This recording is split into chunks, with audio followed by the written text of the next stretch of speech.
We live in a world today where everyone argues their opinions like they are facts. Everyone thinks they know the truth about everything. Politics, climate change, which team is going to win the Super Bowl. At a time when everyone acts like they have all the answers, it's hard to say those three little words. I don't know. I don't know. What don't I know? I don't know. Because I have an open mind. I am a seeker of the truth. I am a vessel waiting to be filled with knowledge, experience. It takes a brave soul to say I don't know, and it takes a braver one to look up at the stars and say, give me all you got. Welcome to Across All Galaxies. My name is Winston Barnes, filling in for Topher Kettlestone. Let's seek the truth together, shall we? We're in. Back in 30 seconds.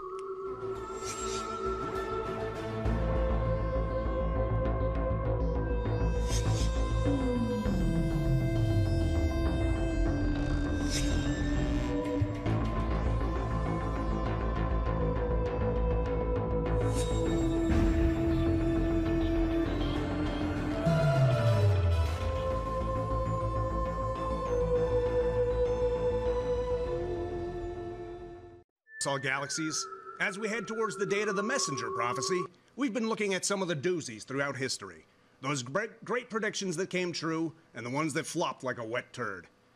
But before we talk about what's happening in the future, let's talk about what's happening right now with the news. Sonar stations throughout the Pacific are reporting massive sounds that rival anything recorded deep below the ocean, louder than the infamous bloop or slowdown recordings. The National Oceanic and Atmospheric Administration say that these are the sounds of icebergs running aground. But similar sounds have been recorded before every major tsunami of the last 50 years. Our sources suggest that these may be the mating calls of the dreaded sea dweller Kalamazoo as he roams the waters. We asked the listeners in the area of the South China Sea report any strange activities that they might see in the waters around their homes. Over 1,200 people reported seeing strange lights in the skies over Milwaukee last week. The dancing and flickering lights were seen across a 12-mile radius. Local officials say nothing out of the ordinary happened, that the lights were merely part of an outdoor rave shining a little too bright. Right. Of course, a big story that's very near and dear to our hearts, Topher Kettlestone, our host, is missing. He's our leader, and this is really not like him to just go missing for a whole week. He went on a fishing trip and has not been heard or seen since. He could have run his car off the road. I personally think maybe he's been abducted by aliens. He also could be in a FEMA death camp. We just don't know. If you have any insight on where Topher might be, if you've seen him wandering the woods or out just alone somewhere, send us a message. Send us a tweet with the hashtag AAGLive for that or any other questions you have, and we'll get to them later in the show. So we're going to bring in our first guest, who is an expert on the future. Not just any future, but the futures that others have foretold. Hank Digman, welcome to the show. Thanks so much for having me. Well, now, Hank, we hear a lot of things across our galaxies, a lot of strange stuff. How do we know when a prophecy is really out to lunch? Well, I think the best place to look for prophecies that are out to lunch are the doomsday prophecies, because, I mean, the world is still spinning. And what usually happens with a doomsday prophecy is they put a date down. And we've had a number of these just in our recent history. They put a date down, they say the world will end on this day, and when it doesn't, they come up with all kinds of excuses and reasons to push that date ahead. You look at Nibiru 2003 in May. The world was supposed to end. It's 10 years plus later, and there's still people out there saying that that's just around the corner. Yeah, I heard recently it's going to be the end of 2015. It's coming around the corner again. So it just keeps getting pushed out and pushed out. And I mean, that's not the only one. You had the Herald Camping, the family there, they put up a billboard saying the world was going to end in 2011. The date came, it passed, and right away they picked a new date. Did you sell any of your property before that one? Because I know a lot of people did. Yeah, no. Being that I am a prophecy expert, I've seen this come and go many, many times. And unfortunately, they're hard to believe. The real world-ending predictions, those doomsday ones, are not ones I usually buy into. Well, so now there's a lot of people out there that, like these people, that you know they're not experts on anything. Maybe they made it up. Yeah. But what about maybe any great historical figures that might have come up with something like, I mean, we have Nostradamus, obviously, who's Right. famous for this, but what about anybody else? Yeah, a lot of people got into the whole prophecy game, and a lot of them figured that they had figured something out. So one big one who hasn't been proven wrong yet, because his doomsday date was 2060, was Isaac Newton. Ah. So after studying scripture, he found that he thought for some reason he had figured out that our world will come to an end in 2060. Clearly, he's long gone. He'll never have to own up to it, and he hasn't been proven wrong just yet. Well, let's hope he is. I don't know if I'm going to be around for then, but I hope to be. Yeah. So, any prophecies you've heard lately that might seem plausible? Yeah, the ones that I like to follow are the ones that seem very vivid. There's a woman in Lithuania.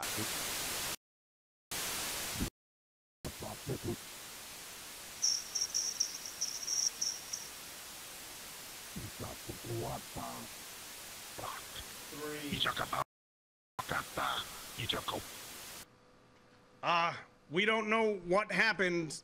It seems like some kind of technical difficulties. Our apologies. Could just be that somebody out there doesn't want you to know the truth about what Hank was saying. Well, let's get back to this prophecy business, Missy.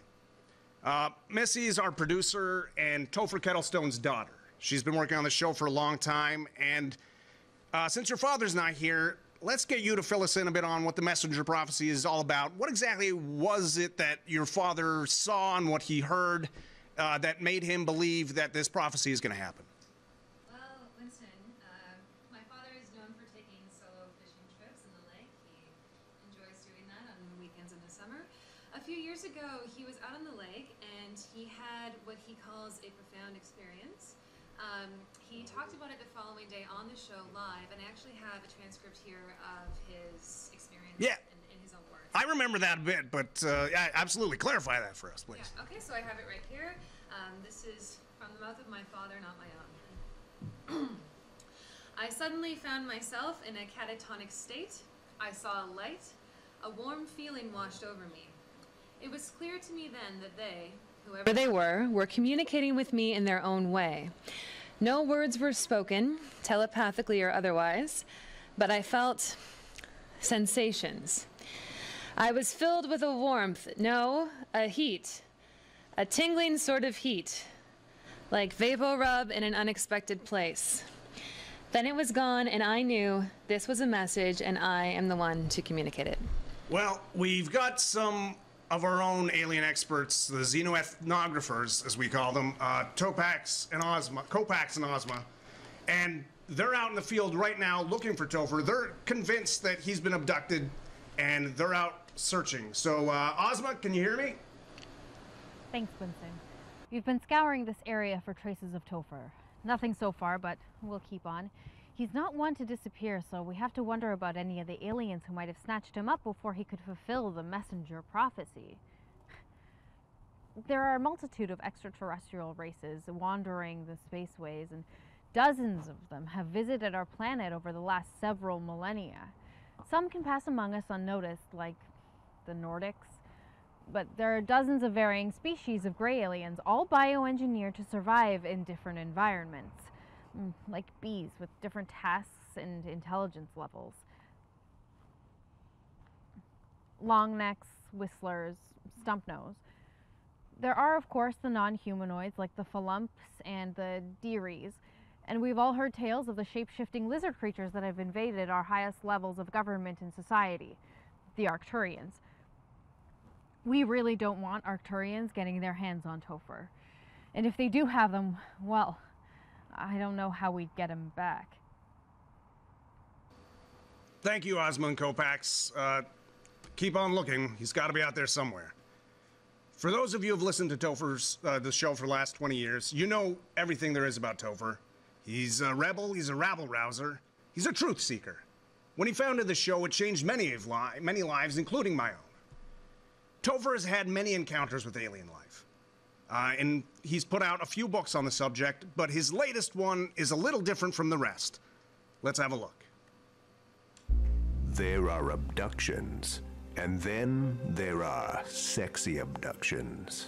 The silver ship glittered in the moonlight as it plunged deep into the dark forest. I thrust myself into the thicket. There I saw it settled in a grove, steamy steam rising from its ion engines. The door shuddered as it slid down, bathing me in a beam of hot light. And that's when I saw her, all 7 feet 4 inches of gray alien skin, wrapped tight in space leather, her head tentacles rustling gently in the night breeze. Topher Kettlestone's thrilling account of sex beyond the stars. My Alien Affair. Available in better bookstores everywhere. It's always interesting to hear about Topher's extracurricular activities. So now that we're back, we're going to bring on a guest, Chef Ward Tipman. Some chefs specialize in cuisines from around the world, but you've got cooking that's just out of this world. Your new book, 100 Flavors from Other Worlds, is in bookstores now. Ward, welcome to the show. Why, thank you. Thank you. I'm very excited to be here. I'm really happy because you've brought some interesting foods with us. We'll get to those in a minute. I want to ask you a couple of questions about alien cuisine, first of all. Sure. Let's talk about beef. Are cattle mutilations just an alien's way of grabbing fast food? Oh, absolutely. Yes, they seem to jump in and they can hone in on the exact piece of meat that they're looking for at any given time. That must be really efficient for, like, if you want a prime cut of beef, you could just zoom right in there and grab it out. Oh, absolutely. It's probably a technology we should be looking into, frankly. We're already studying such things. Have you heard of nanotechnology? Yeah. Well, that's kind of the idea. They shrink their chefs down into a smaller size, and the cow would inhale them through the nose. And then with an excavating party, they would find the piece of meat they're looking for.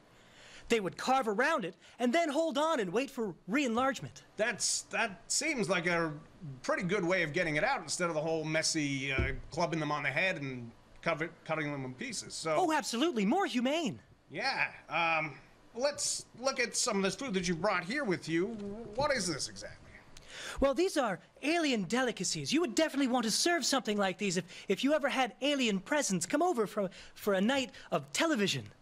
Well, what's this one exactly? Well, this one here is an unhatched egg.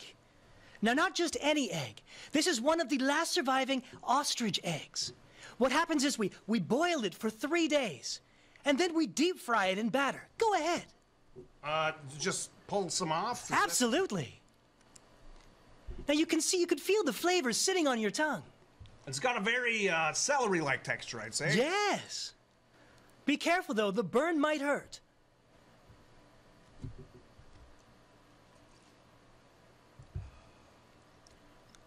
All right. Are you all right? Yeah, just great. What about this other one here? Well, this one here is a delicacy that's only served to the upper echelon alien.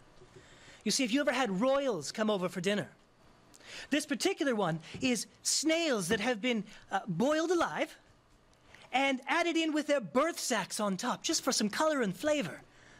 Now, go ahead, take a spoonful.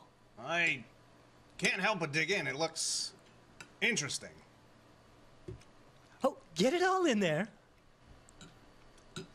It's quite tangy, actually. It's really quite delicious. Well, yes.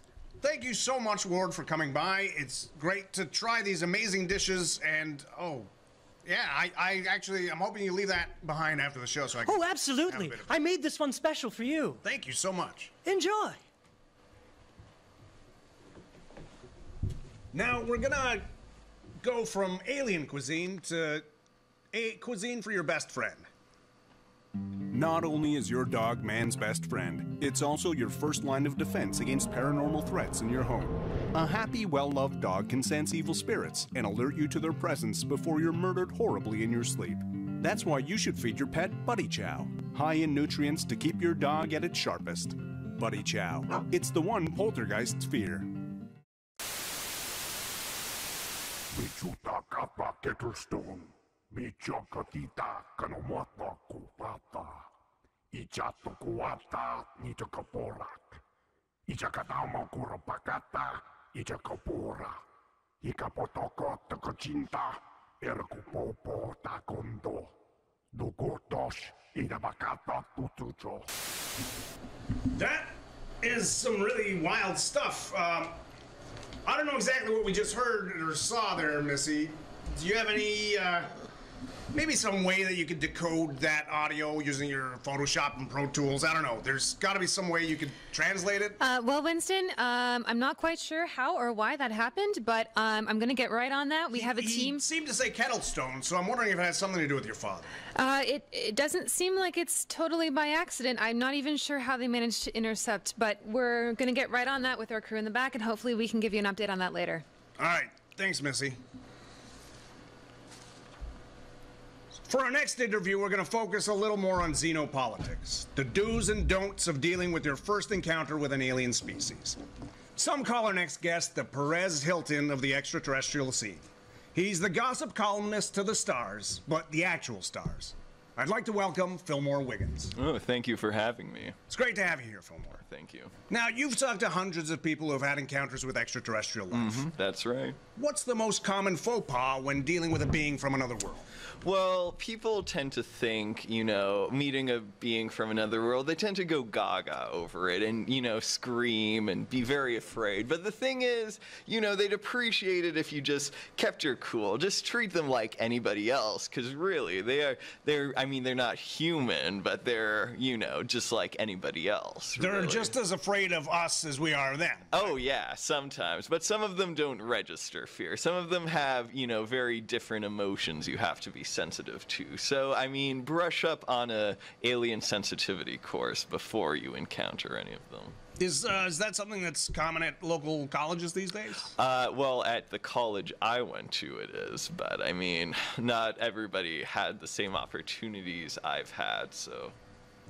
All right. We've been talking about the messenger prophecy all week long, and how it might be one of the very first encounters with alien life that'll be filmed and broadcast live. Oh, wow. What advice would you have for Topher Kettlestone on what he should wear and how to behave at a historic event like this when meeting aliens for the first time? Well, it depends whether they're interdimensional beings or intergalactic beings, but there seem likely to be intergalactic beings.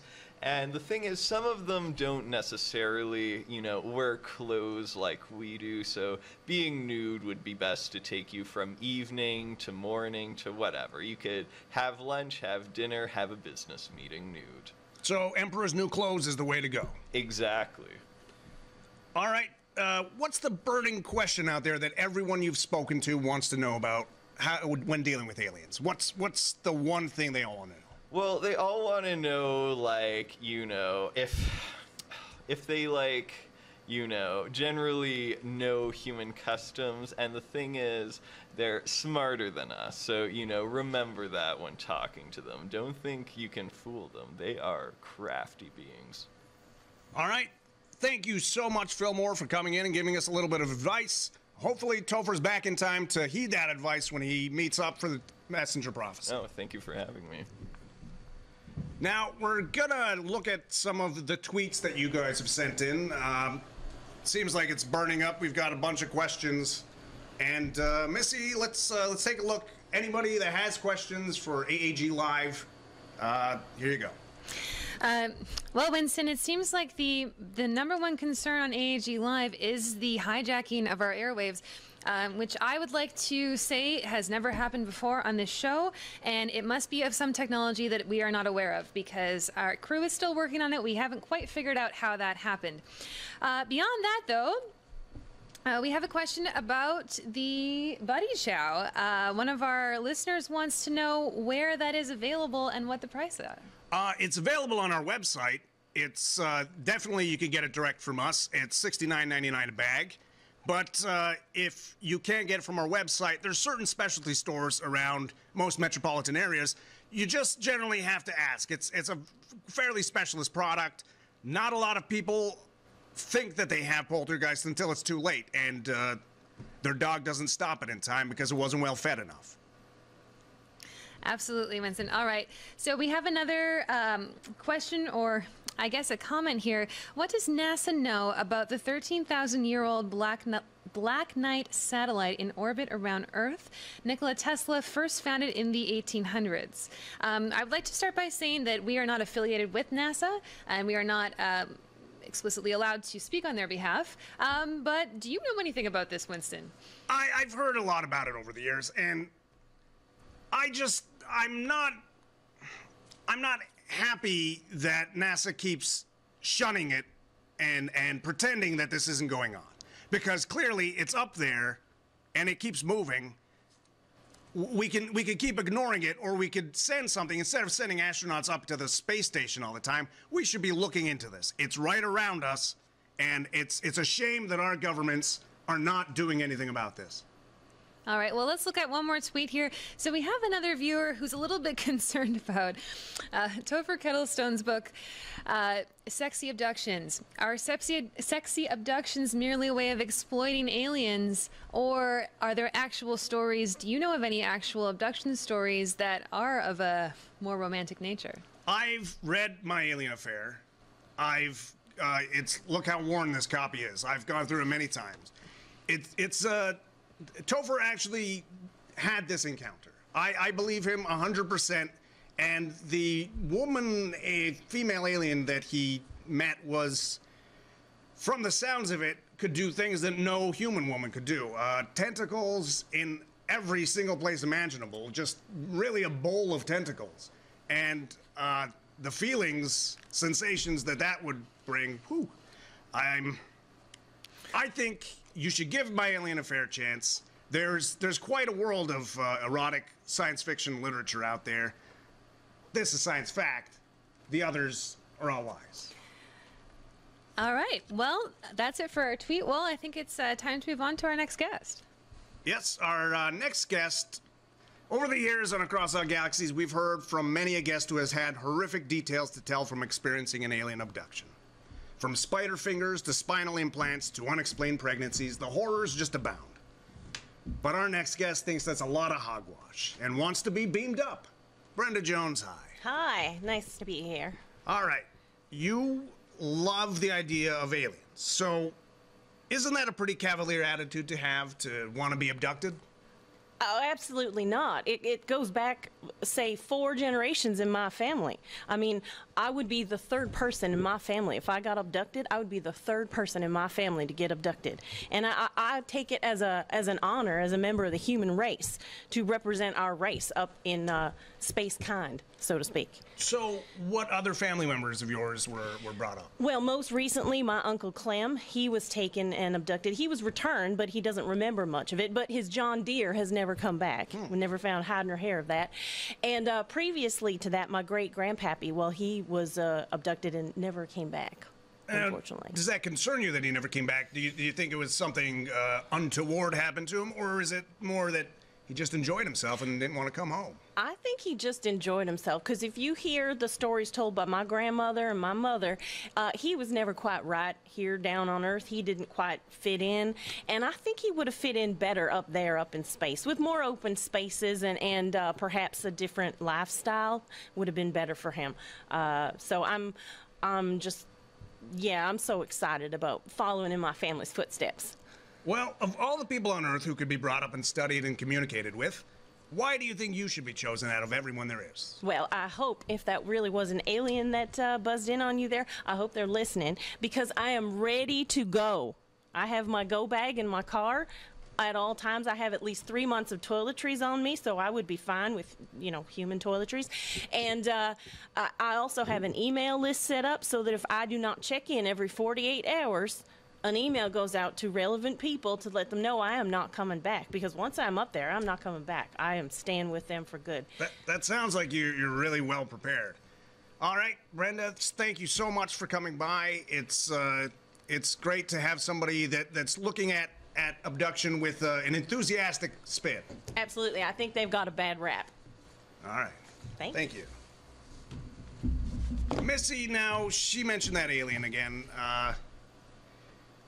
Do you have any update on what happened with that? Were you able to translate it or decode it somehow? Well, Winston, I'm happy to announce our team has been hard at work at this, and we actually have been able to translate the video into English. That's great. And we can play it live now. Can we get the video on air, please?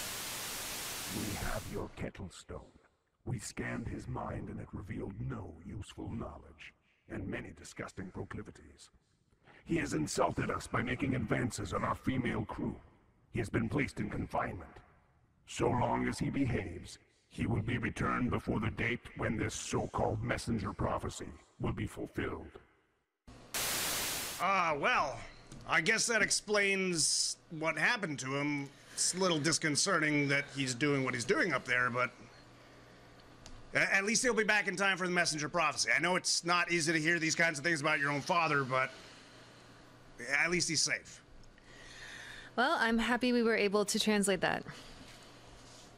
Well, that's our show for tonight, everyone. I want to thank you all for tuning in. We only are around because of you, our loyal listeners, the Truth Seekers. If you've seen something strange in the skies, in the woods, at the dead of night, or even in broad daylight, we want to hear from you. Get in touch, tweet us with the hashtag AAGLive, and visit us at acrossallgalaxies.com. So until next time, keep watching the skies. On the next episode of Across All Galaxies, we speak to Lionel Fitzsimmons, adventurer, explorer, and author of My Week with a Werewolf Wife. I could deal with the fur. I could even accept that she was bringing home stray dogs. But she would not stop howling.